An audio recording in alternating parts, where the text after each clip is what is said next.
Hey guys, so for today's story time, I'm going to be reading chapter 4 and 5 of George's Marvellous Medicine. Chapter 4, Animal Pills. At this point, George suddenly had an extra good wheeze. Although the medicine cupboard in the house was forbidden ground, what about the medicines his father kept on the shelf in the shed next to the hen house?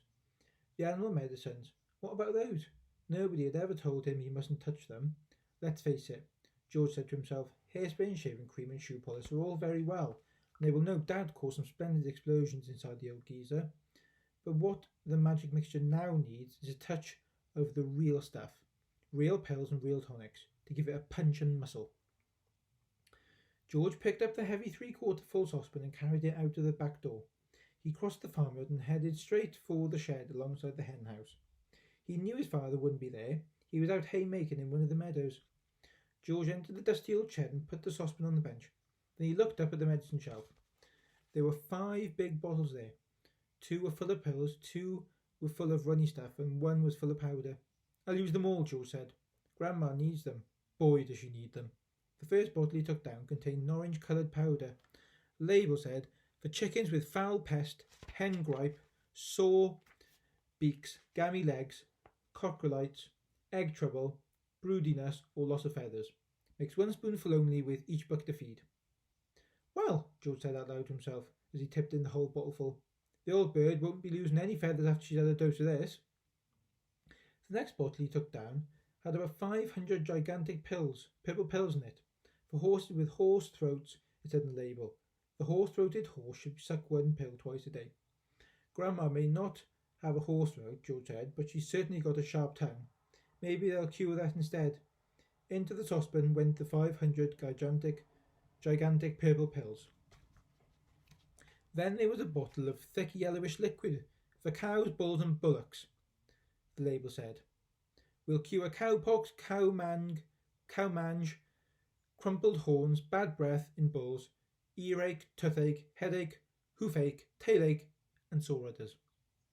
That grumpy old cow in the living room has every one of those rotten illnesses, George said. She'll need it all. With a slop and a gurgle, the yellow liquid splashed into the now nearly full saucepan. The next bottle contained a brilliant red liquid. Sheep dip, it said in the label. For sheep with sheep rot and for getting rid of tricks and fleas. Mix 1 spoonful in 1 gallon of water and slosh it over the sheep. Caution, do not make the mixture any stronger or the wool will fall out and the animal will be naked. By gum, said George, how I'd love to walk in and slosh it all over old Grandma and watch the ticks and fleas go jumping off her. But I can't. I mustn't. So she'll have to drink it instead. He poured the bright red medicine into the saucepan. The last bottle on the shelf was full of pale green pills. Pig pills, the label announced.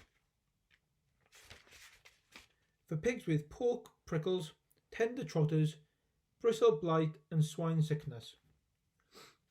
Give 1 pill per day. In severe cases, 2 pills may be given, but more than that will make the pig rock and roll. Just the stuff, said George, for that miserable old pig back there in the house. She'll need a very big dose.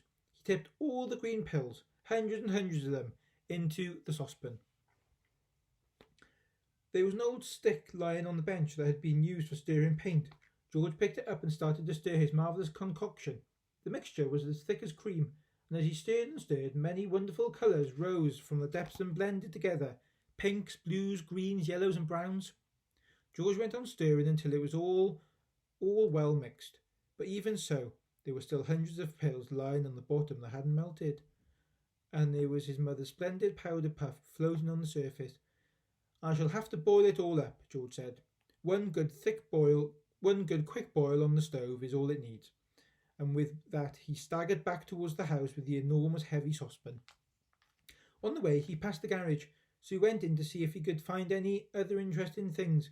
He added the following: half a pint of engine oil to keep Grandma's engine going smoothly, some antifreeze to keep her radiator from freezing up in winter, a handful of grease to grease her creaking joints. Then back to the kitchen. Chapter 5. The cook-up. In the kitchen, George put the saucepan on the stove and turned up the gas flame underneath it, as high as it would go. George, came the awful voice from the next room. It's time for my medicine. Not yet, Grandma, George called back. There's still 20 minutes before 11 o'clock.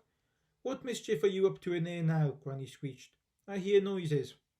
George thought it best not to answer this one. He found a long wooden spoon in the kitchen drawer and began stirring hard.